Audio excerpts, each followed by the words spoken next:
Breaking updates చూసుకున్నట్లయితే అన్నమయ్య జిల్లా సదుం మండలం చెరుకువారిపల్లి బ్రాంచ్ పోస్ట్ ఆఫీస్లో తనిఖీల పేరుతో భారీ అక్రమాలు జరిగినట్లు ఆరోపణలు వెల్లువెత్తుతున్నాయి. ఇన్స్పెక్షన్ పేరుతో వచ్చిన అధికారి కిరణ్ కుమార్ పోస్ట్ ఉమెన్ ధనలక్ష్మి ఖాతాలో 8.25 లక్షలు అధికంగా ఉన్నాయని చెప్పి రసీదు ఇవ్వకుండా నగదును సీజ్ చేసి తీసుకెళ్లినట్లు బాధితురాలు ఆరోపించారు. అయితే ఈ వ్యవహారంపై డిప్యూటీ సీఎం కార్యాలయంలో ఫిర్యాదు చేసినట్లు ఉన్నతాధికారుల సూచన మేరకు సదుం పోలీసులను అయితే ఆశ్రయించినట్లు ధనలక్ష్మి వెల్లడించారు. ధనలక్ష్మి, నేను సదుం మండలం చెరుకువారిపల్లి బ్రాంచ్ పోస్ట్ ఆఫీస్లో బ్రాంచ్ పోస్ట్ మాస్టర్గా 4 సంవత్సరాల నుంచి వర్క్ చేస్తున్నాను. అయితే నాకు ఈ మధ్య అంటే ఒక ఫిబ్రవరి నుంచి నాకు కొత్త అకౌంట్స్ కోసమని మాకు ప్రతి నెల టార్గెట్ మేళా పెడతారు.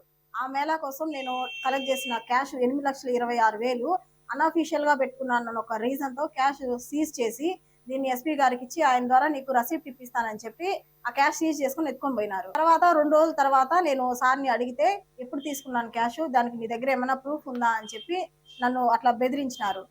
దీనికి సపోర్ట్ చేసింది సదుంలో సబ్ పోస్ట్ మాస్టర్ గా ఉన్న సుబ్రహ్మణ్యం. దీంట్లో సిపి యాదవేంద్ర రెడ్డి చెరుకువారిపల్లి ఆయన సోమవారం తెల్లవారుజామున ఒక 3 నుంచి 4 టైంలో సార్ సిపి యాదవేంద్ర రెడ్డి, ఆయన కొడుకు మంజునాథ్ రెడ్డి, రఫీ బాషా నేను ముగ్గురు మా ఇంటికి వచ్చినారు. ఆ టైంలో నేను ఇంట్లో ఒక్కదాన్నే ఉన్నాను. నా వెంటనే నా మీద దాడి చేసి నువ్వు ఇట్లా ఫలానా ఎస్సీ క్యాస్ట్ చెందిన మహిళని నా క్యాష్ ని మెన్షన్ చేస్తూ నన్ను కించపరిచి నన్ను కొట్టి పుస్తకం సాయంత్రం లోపు మా ఇంటికి వస్తేనే, లేదంటే నిన్నేం చేసినా ఇక్కడ ఎవ్వరు అడ్డు రారు, నువ్వు ఈ ఊరు కాదు, నీకు ఇక్కడ సపోర్ట్ లేదని చెప్పి ఆయన బెదిరించిపోయినారు సార్.